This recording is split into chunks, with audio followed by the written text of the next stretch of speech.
अस्सलाम वालेकुम स्टूडेंट्स, आज हम जो टॉपिक स्टडी करेंगे दैट इज़ एस्ट्रोन। आपके नोट्स में पेज नंबर 591 पर ये दिया गया है। सबसे पहले इसकी स्ट्रक्चरल एलुसिडेशन जो है वो इसमें डिस्कस की गई है। अगर हम इसकी स्ट्रक्चरल एलुसिडेशन को आउटलाइन करें तो वो कुछ इस तरह से होगी। एस्ट्रोन है, एस्ट्रोन का मॉलिक्यूलर फार्मूला C18H22O2 है। इसमें ऑक्सीजन की फंक्शनल नेचर फाइंड आउट की गई और ये देखा गया कि it forms oxime. Oxime formation ने इंडिकेट किया कि इसमें एक कार्बोनाइल ग्रुप जो है C double bond O ketonic group जो है वो मौजूद है। दूसरी ऑक्सीजन जो है उसको फाइंड आउट किया गया, उसकी एसाइलेशन करवाई गई और एसाइलेशन पे पता चला कि उसने मोनो एसीटेट बना दिया। मोनो एसीटेट बनने का मतलब ये हुआ कि उसने उस OH ग्रुप उसमें मौजूद है और OH ग्रुप जो है वो आपको पता है अल्कोहलिक भी हो सकता है और फिनोलिक भी हो सकता है। इस OH को फाइंड आउट किया गया, that was identified as the phenolic group. उसके बाद इसके जिंक डस्ट के साथ जो है वो डिस्टिलेशन करवाई गई। जिंक डस्ट डिस्टिलेशन पे इसने क्राइसिन प्रोड्यूस किया। क्राइसिन फॉर्मेशन इंडिकेट्स कि इसमें स्टीरॉयड न्यूक्लियस मौजूद है। देन इसका फोर्थ रिएक्शन करवाया गया, एक्सरे एनालिसिस किया गया। एक्सरे एनालिसिस ने कंफर्म किया कि इसमें स्टीरॉयड न्यूक्लियस मौजूद है। उसके साथ साथ दूसरी चीज़ जो कंफर्म हुई वो ये थी कि जो कीटो और हाइड्रोक्सिल ग्रुप इसमें मौजूद हैं, they are present at different ends of the molecule. चूँकि हमें पता है कि स्टीरॉयड न्यूक्लियस में 4 आपके पास रिंग्स होते हैं। सो अगर एक एंड पे आपके पास जो है वो OH मौजूद है, फर्स्ट रिंग में अगर सपोज़ आपके पास OH है तो फोर्थ रिंग पे आपके पास कीटो ग्रुप जो है वो मौजूद होगा और वाइस वर्सा जो भी सिचुएशन है। उसके बाद आ जाता है इसकी हाइड्रोजिनेशन करवाई गई। फिफ्थ पॉइंट जो था हाइड्रोजिनेशन पे इसने ऑक्टा हाइड्रो एस्ट्रोन जो है वो प्रोड्यूस किया। ऑक्टा हाइड्रो का मतलब इसने 8 हाइड्रोजन ली। 8 हाइड्रोजन लेने का मतलब ये हुआ कि इसमें 4 डबल बॉन्ड्स होने चाहिए और वो ये देखा गया कि चूँकि इसमें फिनोलिक OH मौजूद था तो 3 आपके पास हाइड्रोजन तो बेंजीन रिंग की वजह से 3 डबल बॉन्ड्स जो हैं वो तो बेंजीन रिंग की वजह से आ गए। 6 हाइड्रोजन वहाँ एब्जॉर्ब हो गई और एक इसमें कार्बोनाइल ग्रुप मौजूद है तो 2 हाइड्रोजन इसको सैचुरेट करने के लिए यूज़ हो गई।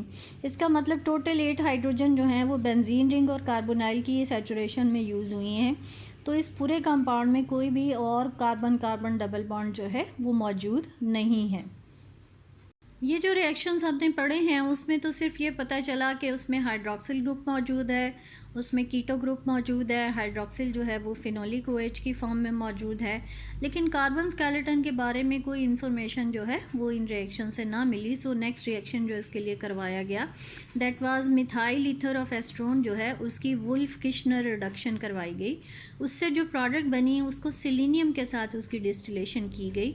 जब सिलीनियम के साथ उसको डिस्टिल किया गया तो जो प्रोडक्ट उसमें प्रोड्यूस हुई दैट वाज 7-methoxy 1,2 साइक्लोपेंटीनोफिनन 3।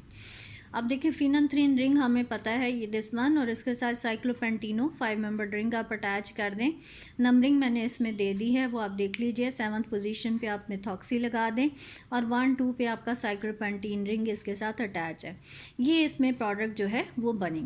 इस प्रोडक्ट को लेबॉर्ट्री में सिंथेसाइज किया गया ताकि इसके स्ट्रक्चर को कंफर्म किया जा सके और फिर हम इससे जो इंफॉर्मेशन है वो लेंगे कि एस्ट्रोन का कार्बन स्केलेटन जो है वो हमारे पास क्या होगा। आपके नोट्स में पेज नंबर 592 पे ये आपको एक सिंथेटिक एविडेंस दिया गया है for the synthesis of 7-methoxy 1,2 साइक्लोपेंटीनोफिनन 3। उसके लिए आप देखिए कि ये एक स्टार्टिंग मटेरियल यूज़ किया गया, basically it is a Grignard reagent. इसका रिएक्शन करवाया गया है, ये आपके पास मिथाइल साइक्लोपेंटानोन है, उसके साथ रिएक्शन करवाएंगे। आपको पता है कि जो ग्रिग्नर रिएजेंट होता है उसमें कार्बन और मैग्नीशियम का बॉन्ड टूटता है, C- और Mg पॉजिटिव। C- अटैक करेगा कार्बोनाइल कार्बन पे, O नेगेटिव हो जाएगा, it will take up a proton OH में कन्वर्ट हो जाएगा। तो अगली प्रोडक्ट आप देखिए CH2 और इसका अटैक आपका रिंग के ऊपर हुआ, इस कार्बन के साथ OH है, उसकी ऑर्थो पे आप मिथाइल लगा दीजिए, बाकी रिंग उसी तरह से आपके पास आ गया। ये जो प्रोडक्ट बनी इसकी डिहाइड्रेशन करवाई गई है और डिहाइड्रेशन कहाँ से हुई है, यहाँ से OH और इस कार्बन से हाइड्रोजन निकल गई और यहाँ पर आपके पास जो है वो डबल बॉन्ड बन गया। सो नेक्स्ट वन देखिए आपके पास ये डबल बॉन्ड बन गया। इसको एल्यूमिनियम क्लोराइड के साथ ट्रीट किया गया। एल्यूमिनियम क्लोराइड ने यहाँ पर क्या किया है, फ्रीडल क्राफ्ट अल्काइलेशन को सपोर्ट किया है। आपको पता है कि फ्रीडल क्राफ्ट अल्काइलेशन में अल्काइल हैलाइड होते हैं स्टार्टिंग मटीरियल्स, यहाँ की अल्कीन्स जो हैं they can also act as the starting material, और वो अल्काइल ग्रुप जो है इसके ऊपर यहाँ पर भी एक अल्कीन बन गई, और ये अल्कीन जो है वो इसकी हाइड्रोजन को रिप्लेस करेगी और ये रिंग क्लोजर हो जाएगी। इस तरह से एक और 6 मेंबर्ड रिंग आपके पास बन गया और मिथाइल एच आपके पास मौजूद है। इसकी जब सिलीनियम के साथ जो है वो डिस्टिलेशन की गई, तो आपको पता है सिलीनियम के साथ जब हम हीट करते हैं तो डीहाइड्रोजिनेशन होती है और एरोमेटाइजेशन हो जाती है। सो ये रिंग जो है वो भी एरोमेटिक हो गया, तो आपके पास ये फिनोल्फ्थीन रिंग बन गया और उसके साथ ये साइक्लोपेंटेन अटैच है, और ये 7th पोजीशन पर आपके पास OCH3 आ गया। सो 7-methoxy-1,2 साइक्लोपेंटेनोफिनोल्फ्थीन रिंग जो है ये उसको लेबॉर्ट्री में सिंथेसाइज करने का एक रूट है।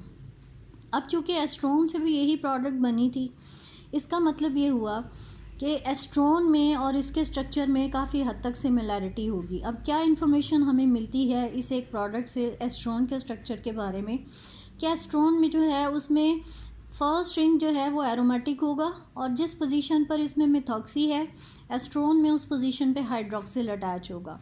तो ये आपका एक जो फिनोलिक हाइड्रोक्सिल है वो आपके पास जो है वो कंफर्म होगा। फिनोलिक OH जो है वो फर्स्ट रिंग, अगर फर्स्ट रिंग एरोमेटिक है तो दूसरा और तीसरा एरोमेटिक नहीं होगा उसमें, क्योंकि उसमें सिर्फ एक ही रिंग एरोमेटिक है।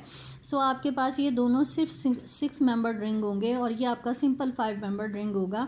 एक और इन्फॉर्मेशन जो हमें पता चल गई इससे वो ये थी कि हमने पहले दिया है कि एक्सरे एनालिसिस ने कंफर्म किया कि अगर एक एंड पे OH है तो दूसरे एंड पे आपके पास जो है वो कीटो ग्रुप इसमें मौजूद होगा। सो हम सजेस्ट कर सकते हैं कि एस्ट्रोन का स्ट्रक्चर ये होगा, फर्स्ट रिंग जो है उसमें आपके पास देखिए OH, बाकी तीनों रिंग जो हैं उनमें कोई डबल बॉन्ड नहीं है। अब अगर फर्स्ट रिंग में OH यहाँ पे है तो इसका मतलब कि जो आपका कीटो ग्रुप है वो इस D रिंग में मौजूद होगा, और वो सजेस्ट किया गया कि उसकी ये कार्बन नंबर 17 पे जो है वो आपके पास मौजूद होगा कीटो ग्रुप, क्योंकि ज़्यादातर जो स्टीरॉइड्स हमने पढ़े हैं उसमें इसी पोजीशन पर आपके पास कीटो ग्रुप मौजूद है। दूसरा, अगर आप यहाँ पे कीटो ग्रुप बना देते हैं और इस पूरे कंपाउंड का कार्बन का नंबर कैलकुलेट करें तो वो C आपके पास 17 बनते हैं, जबकि इसमें C18 होने चाहिए।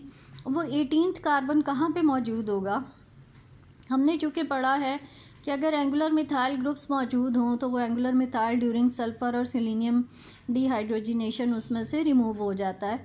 इसका मतलब कि वो एक मिथाइल जो है वो एंगुलर मिथाइल होगा इस कंपाउंड में, और वो एंगुलर कहाँ हो सकता है, देखिए फर्स्ट 2 रिंग के दरमियान तो आने की पॉसिबिलिटी नहीं है, क्योंकि ऑलरेडी इस कार्बन की वैलेंसी 4 वैलेंसी सेटिस्फाइड है। इसका मतलब कि सिर्फ ये एक पोजीशन बचती है कि इन दोनों के दरमियान यहाँ पे जो है वो आपके पास एंगुलर मिथाइल जो है वो आ जाए। So this was the structure which was suggested for estrone. Estrone के लिए आप देखें उसका ये मिथाइल ईथर उन्होंने बना दिया, यहाँ पे OH होगा एस्ट्रोन में, पहला रिंग बेंजीन रिंग, बाकी सारे उसी तरह से सिंपल रिंग्स हैं। ये C17 है जिस पे C डबल बॉन्ड O है, और उसके एडजस्टेंट कार्बन के ऊपर आपके पास जो है वो मिथाइल ग्रुप इसमें अटैच है। बस ये स्ट्रक्चर जो है वो सजेस्ट किया गया कि एस्ट्रोन जो है वो बेसिकली ये सारा उसका कार्बन स्केलेटन और उसके फंक्शनल ग्रुप्स जो हैं वो कुछ इस तरह से होंगे। बाद में इसकी जो है कंफर्मेशन की गई कि क्या वाकई ही आपके पास जो है वो एस्ट्रोन का स्ट्रक्चर यही होगा, उसके लिए ये एक रूट जो है वो आपको इसमें दिया गया है। इसमें आप देखिए कि आपको क्या दिया गया है, मिथाइल मैग्नीशियम आयोडाइड के साथ रिएक्शन है, ग्रिग्नॉड रिएजेंट है, कार्बोनाइल कार्बन पे अटैक करेगा। जब ये अटैक होगा तो ये OH और CH3 इसके साथ अटैच हो गया। इसके आगे देखिए एक पोटाशियम हाइड्रोजन सल्फाइड के साथ जो है वो हीटिंग की गई, तो इसमें ये देखा गया कि डिहाइड्रेशन होनी है। अब डिहाइड्रेशन में सिंपल डिहाइड्रेशन नहीं हुई, रीअरेंजमेंट भी साथ हुई, और इसमें मिथाइल इस कार्बन पे शिफ्ट हो गया और OH इस कार्बन पे आ गया। जब OH इस पे आ गया तो यहाँ से OH और इस एडजेसेंट से हाइड्रोजन निकला, इस तरह से डबल बॉन्ड यहाँ पे 2 रिंग जो C और D रिंग है उन दोनों के दरमियान जो है वो आया, और नेक्स्ट प्रोडक्ट ये बनी। इसकी जब हाइड्रोजिनेशन करेंगे तो डबल बॉन्ड सैचुरेट हो गया और आपके पास ये सिंगल बॉन्ड में कन्वर्ट हो गया, और इसको जब सिलीनियम के साथ हीट किया गया तो इसकी डिहाइड्रोजिनेशन हुई और उससे एरोमेटाइजेशन हो गई, और ये रिंग जो हैं वो एरोमेटाइज हो गए और फाइनल प्रोडक्ट जो आपके पास बनी वो इसमें ये थी। अब ये प्रोडक्ट सिर्फ उसी सूरत में बन सकती थी अगर आपके पास यहाँ पर एंगुलर मिथाइल ग्रुप मौजूद होता। अगर एंगुलर मिथाइल ना होता तो ये रीअरेंजमेंट ही पॉसिबल नहीं थी और ना एक्सचेंज ऑफ हाइड्रोक्सिल और एंगुलर मिथाइल ग्रुप आपस में पॉसिबल थी। सो ये हमारे पास एक कंफर्मेशन थी, या इसको आप कह सकते हैं ये आपके पास एक एविडेंस है for the presence of angular methyl group at C13 कि C13 पे इसमें एंगुलर मिथाइल है और C17 पे इसमें कार्बोनाइल ग्रुप जो है वो मौजूद है। तो इस रिएक्शन को आप एक एविडेंस के तौर पे भी यूज़ कर सकते हैं। This is evidence for the presence of angular methyl at C13 and keto group at C17 in estrone. So estrone जो है उसका स्ट्रक्चर जो फाइनली कंफर्म हुआ that was this one. Next page पर आपको दिया गया है जिसमें आप देख रहे हैं फर्स्ट रिंग एरोमेटिक है, इसके साथ ही आपके पास OH आ गया, लास्ट रिंग में कीटो मौजूद है और आखिरी दोनों जो रिंग हैं जो आपका C और D रिंग है उनके दरमियान में एक एंगुलर मिथाइल जो है वो आपके पास मौजूद है। So this is the structure elucidation of oestrone.